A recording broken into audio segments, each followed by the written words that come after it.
Grâce à des buts de Karim Benzema et Marco Asensio, le Real Madrid a remporté le derby face à l'Atlético et se retrouve leader avec 8 points d'avance sur son dauphin, le FC Séville.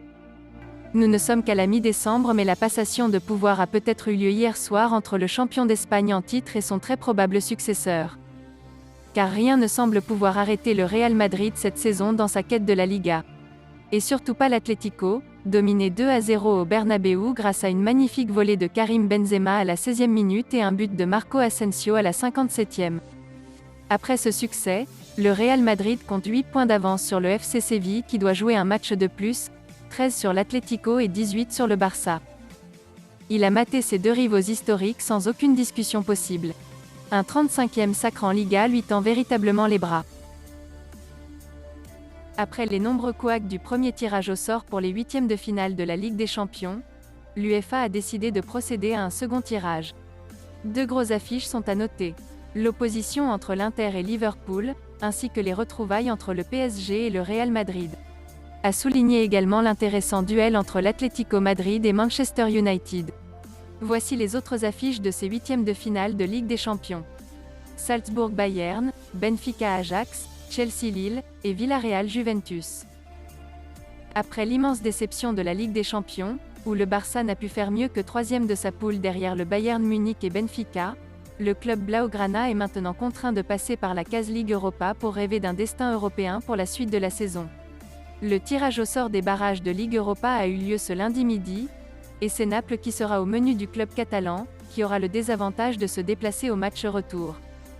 Un gros choc au programme. Pour rappel, la phase aller est programmée le 17 février et le retour se déroulera le 24 février. Les vainqueurs des doubles confrontations affronteront les 8 premiers de la phase de groupe de la Ligue Europa en huitièmes de finale. Le tirage au sort des huitièmes de finale de la C3 est prévu pour le 25 février. La règle des buts à l'extérieur n'existe plus.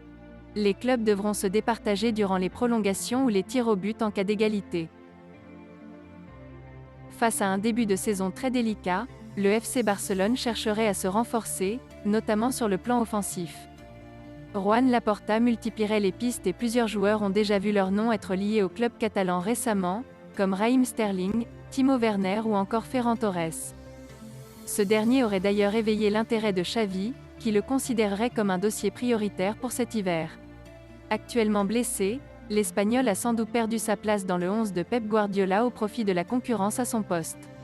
Un retour en Espagne pourrait donc être envisagé pour Ferran Torres. Les négociations entre les Citizens et les Blaugrana avanceraient d'ailleurs dans le bon sens. Selon les informations du journaliste Rudy Galetti, les contacts commenceraient à s'intensifier entre le FC Barcelone et Manchester City pour Ferran Torres. Les positions des deux formations se rapprocheraient de plus en plus, et seraient en train de combler l'écart qui les séparait. De plus, il y aurait un optimisme modéré quant à la possibilité de trouver un accord prochainement. Le club catalan serait en passe de décrocher sa deuxième recrue hivernale après Dani Alves. Affaire à suivre. Suite à l'élimination du FC Barcelone dès les phases de poule de la Ligue des Champions après la dernière défaite du club catalan contre le Bayern Munich, Xavi n'aurait pas caché sa colère dans le vestiaire et aurait chargé plusieurs joueurs. D'ailleurs, certains pourraient être invités à faire leur valise prochainement. De ce fait, le journaliste Gérard Romero confirmait il y a quelques jours que Marc-André Ter Stegen serait bien sur le départ. Et le portier du FC Barcelone recruté en 2014, pourrait bien faire son retour en Allemagne. Selon les informations d'El Nacional, le Bayern Munich verrait Ter Stegen comme le digne successeur de Manuel Neuer âgé de 35 ans. Le club bavarois souhaiterait donc jouer sur la situation économique délicate du FC Barcelone pour faire une affaire concernant le gardien allemand.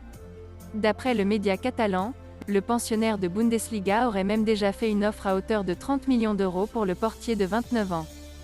Cependant, Joan Laporta aurait quelques exigences pour laisser l'international de la Mannschaft partir. L'offre de 30 millions d'euros du Bayern Munich serait trop insuffisant aux yeux de Laporta. Même si Marc-André Ter Stegen est sur le marché et que le FC Barcelone a besoin d'argent pour se remettre sur pied, le président catalan réclamerait au moins 40 millions d'euros pour se séparer du portier allemand. Affaire à suivre. Merci d'avoir suivi cette vidéo, et n'hésitez pas de vous abonner à la chaîne. Likez, commentez et partagez-la avec vos amis. Portez-vous bien, et que la paix soit sur vous.